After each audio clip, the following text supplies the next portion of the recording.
মেরিল milk soap বার, এর milk lotion প্রতিবার গোসলের পর আমার ত্বক রাখে নরম ও মসৃণ।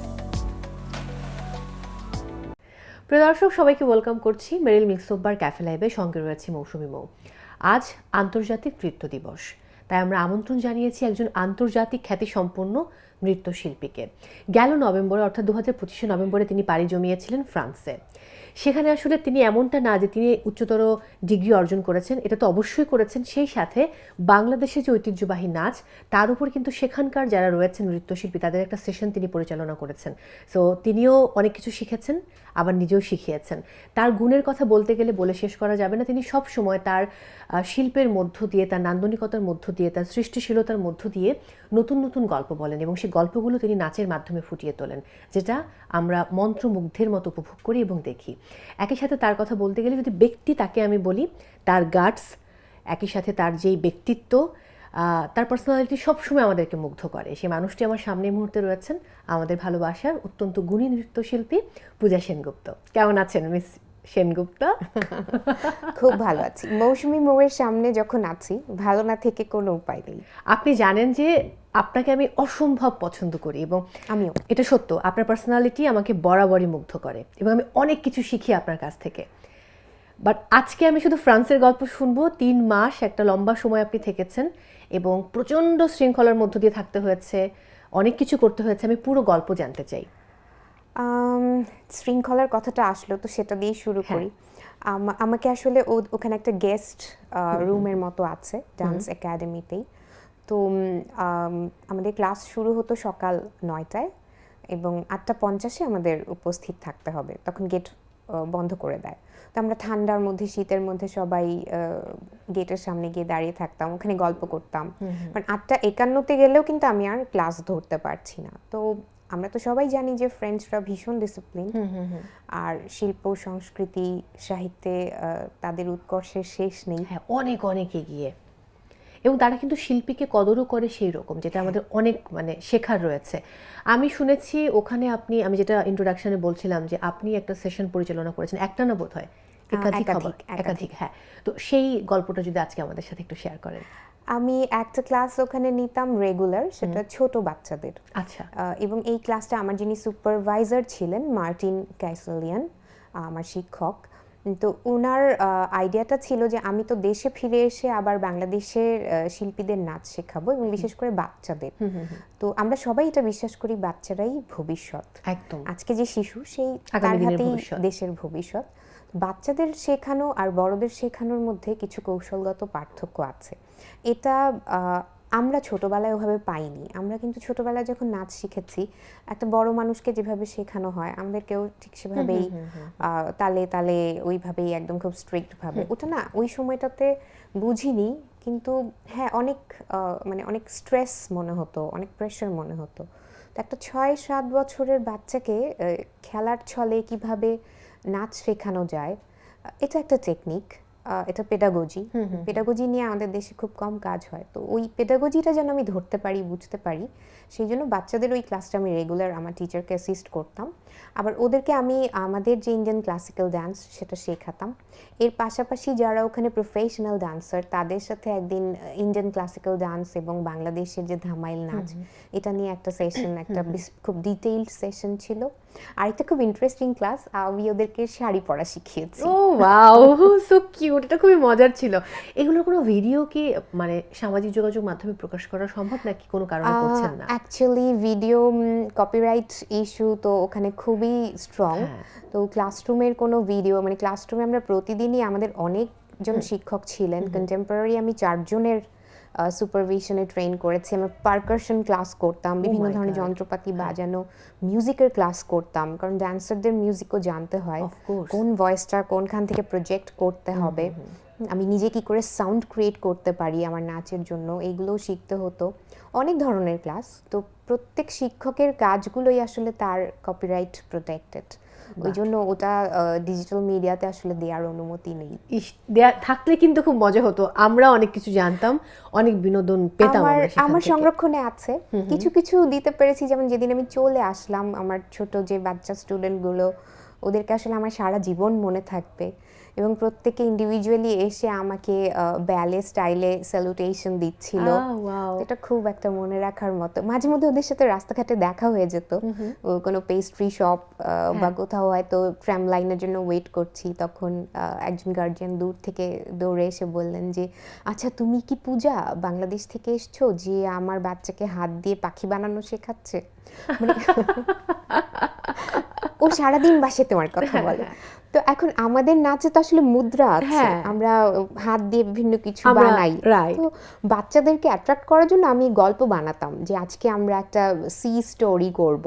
এই সি স্টোরি, এখানে সমুদ্রের মধ্যে মাছ আছে, সমুদ্রের ঢেউ, we are swimming in it, এবং তারপর সেখানে মাছ আছে, সেখানে তিমি আছে, এইগুলো বিভিন্ন কিছু, মানে কুমির আছে। তো সবই আসলে আমাদের নাচে মুদ্রা আছে, ওয়েস্টার্ন নাচে মুদ্রা নেই। একটু কৌশলগত কিছু পার্থক্য তো আছে।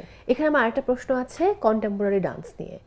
ওদের কন্টেম্পোরারি ডান্স কিন্তু একটু আলাদা, তো সেই প্রসঙ্গ নিয়ে আপনি কি বলবেন? কন্টেম্পোরারি মানেই সমসাময়িক। আসলে কন্টেম্পোরারি কোনো নির্দিষ্ট নাচ নয়, যে কোনো নাচ যেটার একটা কাঠামো আছে, একটা বৃত্ত আছে, সেই বৃত্তটাকে ভেঙে সেটাকে যদি আমি একটা সমসাময়িক রূপ দিতে পারি কিছু স্পেসিফিক মেথডস ফলো করে, তাহলে কিন্তু সেটা কন্টেম্পোরারি। যেমন আমরা ভারতনাট্যম করি, কিন্তু কন্টেম্পোরারি ভারতনাট্যমও করা সম্ভব। সেটার জন্য শুধু ওই মেথডগুলো জানা এবং একটা নিজস্ব ক্রিয়েটিভিটি এবং মেধা খাটিয়ে ওই নাচটাকে একটু আধুনিকায়ন করা। আজকের পৃথিবীতে আসলে কেউই পিছিয়ে পড়া নয়। আজকে আমেরিকাতে বসে যে ছেলেটা বা মেয়েটা সর্বোচ্চ টেকনোলজি ইউজ করছে, তাকে যদি আমরা আধুনিক বলি, আমাদের বাংলাদেশের গ্রামে একটা মেয়ে, সেও কিন্তু ইন্টারনেট ইউজ করছে, মোবাইল ইউজ করছে, এবং ই কমার্সের যুগ, সে ঘরে বসেই বিভিন্ন জিনিস বানাচ্ছে, ইনকাম করছে, সেও কিন্তু আধুনিক। জাস্ট বাংলাদেশের একটা গ্রামে থাকে বলে কিন্তু তাকে আমরা আধুনিক নয় বলতে পারি না। তো এই কন্টেম্পোরারি ব্যাপারটাও এরকম। আমাদের ধামাইল আছে, আমাদের লাঠি খেলা আছে, আমাদের পুতুল নাচ আছে, অনেক কিছু আছে, আমাদের আরতি আছে, ধুনুচি নাচ আছে। এগুলোকেও যখন আমরা একটা আন্তর্জাতিক অডিয়েন্সের উপযোগী করে অ্যাডাপ্টেশনের মাধ্যমে তুলে ধরি, সেটা কিন্তু ওই আর্ট ফর্মটার কন্টেম্পোরারি রূপটাই হয়। বাহ, দারুণ, কি দারুণ করে বোঝালেন। এবার একটু চলে যাব আমি 25তম কান আন্তর্জাতিক নৃত্য উৎসবে। তো সেখানেও আপনি কিন্তু এবার গেছেন এবং সেখানে অংশ নিয়েছেন। সেই অভিজ্ঞতা মানে কেমন আসলে? অসাধারণ অভিজ্ঞতা। আমার সুপারভাইজার উনি নিজে ড্রাইভ করে আমাকে নিয়ে যেতেন। তো ওপেনিং এর দিন আমাকে উনি, আমি জানতাম যে আমি আমার যে জিয়ানিন লরেঞ্জের ডান্স কোম্পানি, ওনাদের সাথেই আমার অংশগ্রহণ। এখন আমাকে যেখানে দায়িত্ব দেওয়া হয়, সেটা পারফরমেন্স হলে পারফরমেন্স, ব্যাকগ্রাউন্ড হলে ব্যাকগ্রাউন্ড। তো আমার সুপারভাইজার এসে বললেন যে পূজা, তোমার অ্যানালাইজিং ক্যাপাসিটি খুব ভালো, তুমি and you have a very good head, তোমার কাজগুলোতে বোঝা যায় তুমি যেভাবে চিন্তা করো, তো তুমি আমার সাথে ওপেনিং এর দিন রাউন্ড টেবিলে যাবে। তো এটা তো আমার জন্য খুবই প্রেস্টিজিয়াস, আমি এটা ভাবিনি। এবং ওখানে গেলাম। এটাতে একটা সুবিধা হলো, আমরা দেশে আমাদের দেশীয় শিল্পীদের অনেক কমপ্লেইন করতে শুনি, এটা নেই ওটা নেই। ওখানেও কিন্তু সেই ধরনের অনেক আলোচনা হলো। তো ওরা অনেক আধুনিক আমাদের থেকে, দেশের বয়স হিসেবেও যদি বিচার করি, তারা বয়সে আমাদের চেয়ে হাজার হাজার বছর এগিয়ে, তাই না? কয়েকশো বছরের অ্যাডভান্সড সভ্যতা ওদের, কিন্তু তারপরে সমস্যাগুলো ঘুরে ফিরে একই রকম। আর সব জায়গাতেই আসলে ভালো কাজ খারাপ কাজ এগুলো সব মিলেই হয়। কান উৎসবে প্রায় বেশ কিছুদিন আমি গিয়েছি, রাউন্ড টেবিল ডিসকাশন ছাড়াও, এবং আমি ওখানে পারফরমেন্সগুলো দেখলাম। আবার আমাদের টিম যখন ওখানে যাচ্ছে তাদের সাথেও কাজ করলাম। আমার কাছে মনে হয়েছে, আমি জানি না, আমার কাছে মনে হচ্ছে যে তুরঙ্গমি গত 12 বছরে বাংলাদেশের মতো একটা চ্যালেঞ্জিং সোসাইটিতে থেকে যা প্রোডাকশন করেছে সেটা আসলে ভাবনার দিক থেকে বা টিম ওয়ার্ক ইমপ্লিমেন্টেশনের দিক থেকে আমরা পিছিয়ে নেই। আমি এই মুহূর্তে মনে পড়ে গেল আমার কোরিয়ার কথা, যখন কোরিয়াতে আপনারা গেলেন এবং সেখানকার যে পারফরমেন্স, সেটা কিন্তু, আমি কি ভুল করলাম? না না না, একদম একদম ঠিক। এবং সেটা কিন্তু খুব দুর্দান্ত ছিল। আমি আরো গল্প শুনবো একটা ছোট্ট ব্রেকের পর। প্রিয় দর্শক, সময় হয়েছে বিরতি নেবার। আপনারা দেখছেন Meril milk soap bar cafe live. ফিরছি এক্ষুনি, সাথেই থাকুন। মেরিল মিল্ক সোপ বার এর মিল্ক লোশন প্রতিবার গোসলের পর আমার ত্বক রাখে নরম ও মসৃণ। প্রিয় দর্শক, ফিরে এলাম ব্রেক থেকে। সবাইকে আরও একবার ওয়েলকাম করছি মেরিল মিল্ক সোপার ক্যাফে লাইভের সঙ্গে রয়েছে মৌ। আজ যেহেতু আন্তর্জাতিক নৃত্য দিবস, আমরা আমন্ত্রণ জানিয়েছি একজন আন্তর্জাতিক খ্যাতিসম্পন্ন নৃত্যশিল্পীকে। তিনি আমাদের সবার ভালোবাসার পূজা সেনগুপ্ত। ফিরে এলাম আবারও ব্রেক থেকে। আমি বলছিলাম যে সে কোরিয়ার কথা, একটু সিঙ্গাপুরের দিকে যাব। আমার মনে আছে যে সিঙ্গাপুরে মাস্টার ক্লাস নেবার জন্য আপনি গিয়েছিলেন। এই যে বিভিন্ন দেশে ঘুরে ঘুরে মানে সবাইকে শেখানো, নিজের জ্ঞানটাকে আরও সবার মাঝে মানে ছড়িয়ে দেয়া, এটা কিন্তু অনেক বড় একটা ব্যাপার। সো সেখানকার কোনো গল্প যদি আজকে শেয়ার করতে বলি। সিঙ্গাপুরেও গিয়েছিলাম জাস্ট ফ্রান্সে যাওয়ার কিছুদিন আগেই। ফ্রান্সে গেলাম নভেম্বর, আর সিঙ্গাপুর গিয়েছিলাম অগস্ট মাসে। তো ওখানে আমি ডান্স থিয়েটার, মানে যেই কাজটাতে আসলে আমার মূলত এক্সপার্টিস আছে, নাচের মাধ্যমে গল্প বলা বা বিভিন্ন প্রযোজনা তৈরি করা, ওই কাজটাই কিভাবে করি ওটার উপর একটা থিওরিটিক্যাল সেশন, একটা মাস্টার ক্লাস পরিচালনা করেছি সিঙ্গাপুর র্যাফেলস মিউজিক কলেজ। ওখানে যারা মাস্টার লেভেলের স্টুডেন্ট তারা সবাই অংশ নিয়েছিল। আরেকটা আমরা একটা সেশন করেছিলাম ধামাইল নাচের উপরে। ধামাইলটা ওরা ভীষণ এনজয় করেছে। আমার ক্লাসে ম্যাক্সিমাম স্টুডেন্টরা চাইনিজ ছিল। সিঙ্গাপুরে তো বিভিন্ন জাতির মানুষ, বিভিন্ন অরিজিনের মানুষ একসাথে থাকে। তো আমি দেখলাম যে ওরা ভীষণ এনজয় করছে এবং নতুন কিছু। আমার কাছে ব্যক্তিগতভাবে মনে হয় যে বাংলাদেশের নাচকে তুরঙ্গমি গত এক যুগে এমন একটা জায়গায় নিয়ে এসেছে যেখানে আজকে আসলে শুধু আমরা আর বিদেশিদের নাচ শিখি না, বিদেশিরাও আমাদের নাচ শিখতে আগ্রহ প্রকাশ করে। এটা সবচেয়ে বড় আমাদের জন্য প্রাপ্তি আমার কাছে মনে হয়।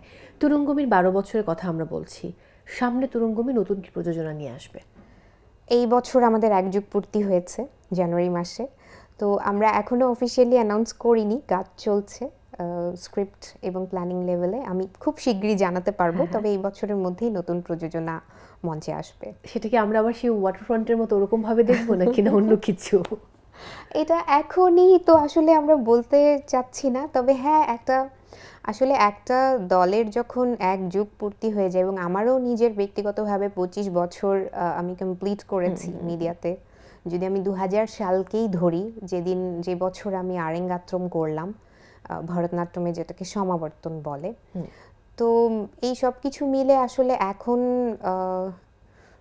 এখন যখন কাজ করতে যাই তখন আসলে মনে হয় যে খুব পারফেকশনিস্ট হওয়াটা শিল্পের জন্য জরুরি নয়। কারণ খুব পারফেক্ট হয় আসলে প্লাস্টিকের ফুল, গোলাপ ফুল তো নিখুঁত হয় না। গোলাপ ফুলে একটু পোকা খায়, একটু এবড়ো থেবড়ো হয়, একটা দিক ছেঁড়া থাকে, কাটা থাকে। তো ওটাই আসলে শিল্পের সত্যিকারের সৌন্দর্য, নির্যাস। এমন কাজ যেটা নিখুঁত হাতে করা হবে কিন্তু দেখে নিখুঁত মনে হবে না, একটু খুঁতও থাকবে।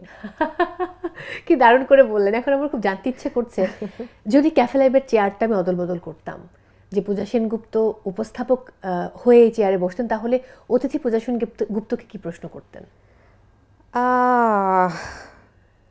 উপস্থাপনাটাও কিন্তু একটা সময় আপনার পেশা ছিল, আপনি সেটাকে বাদ দিয়ে শুধু মনোনিবেশ করেছেন নাচে। কিন্তু যদি এমন হয় যে উপস্থাপক পূজা সেনগুপ্তকে প্রশ্ন করতে বলা হয় অতিথি পূজা সেনগুপ্তকে, তাহলে কি প্রশ্ন করবে তিনি?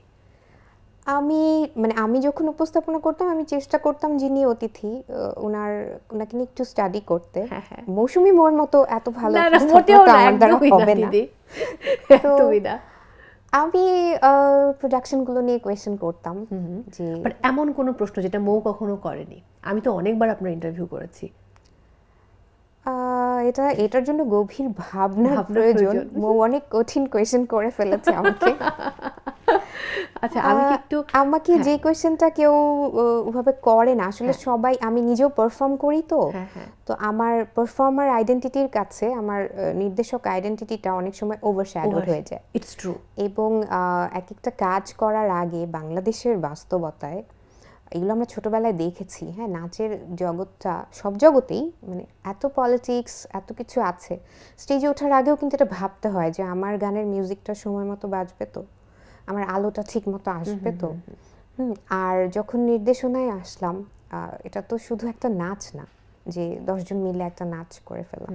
এটা একটা total mathematically counted choreography, everything is calculated. একজন যদি একটু একটা কিছু টাইমিং উল্টাপাল্টা হলে তো এইগুলো খুঁটিনাটি বিষয়গুলো, নির্দেশকের যে প্রেশারটা সেটা কেমন হয়তো এটা নিয়ে প্রশ্ন করতেন। এবার আমি একদম আলাদা করে যদি জানতে চাই, একজন নারীর তার জীবদ্দশায় কোন কোন কাজগুলো খুব সুষ্ঠুভাবে করাটা জরুরি। আপনি কিন্তু প্রচণ্ড বাস্তববাদী একজন মানুষ এবং আপনি আপনার ডিগনিটি অন্য লেভেলের।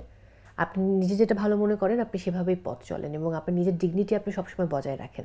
সেই জায়গা থেকে যে সকল নারীরা আজকে আমাদেরকে দেখছে তাদের উদ্দেশ্যে আপনার কী কী পরামর্শ থাকবে? আসলে নারী পুরুষ যাই বলি, জীবনটা খুব সহজ, আমরাই এটাকে অনেক জটিল করে ফেলি। জীবনে চলার জার্নিটাও খুব সহজ। আসলে যেই বিষয়গুলো আমাকে, যে আদর্শ নিয়ে আমি বড় হয়েছি বা আমার পরিবার ছোটবেলা থেকে যে আদর্শগুলো আমার মধ্যে গেঁথে দিয়েছে, আমরা অনেক সময় ভাবি কি যে না, সফল হওয়ার জন্য এভাবে হবে না, কিন্তু সেটা ঠিক না। আসলে ওই যে নিজের জায়গা থেকে ডেভিয়েটেড না হওয়া, শেষ পর্যন্ত দিন শেষে আয়নায় যেন নিজেকে নিজে দেখতে পারি, চোখে চোখ রেখে নিজেকে যেন সম্মান করতে পারি। কারণ যতদিন মানুষ নিজেকে নিজে সম্মান করে ততদিন তার আত্মবিশ্বাস থাকে, আর যার আত্মবিশ্বাস থাকে সে তো যে কোনো কিছু জয় করতে পারে। একেবারেতে আপনি সব কিছু জয় করতে পারেন সেই প্রত্যাশা রইল। শেষ করার আগে, আজকে যেহেতু আন্তর্জাতিক নৃত্য দিবস, সবার উদ্দেশ্যে কি বলার আছে আজকের দিন নিয়ে, তারপর আমরা শেষ করতে চাই। আমি সবাইকে আন্তর্জাতিক নৃত্য দিবসের শুভেচ্ছা জানাবো, বিশেষ করে নৃত্যশিল্পীদের, আমাদের প্রজন্মের এবং আমার থেকেও যারা অপেক্ষাকৃত তরুণ বাংলাদেশের নৃত্যশিল্পীরা অনেক ভালো কাজ করছে।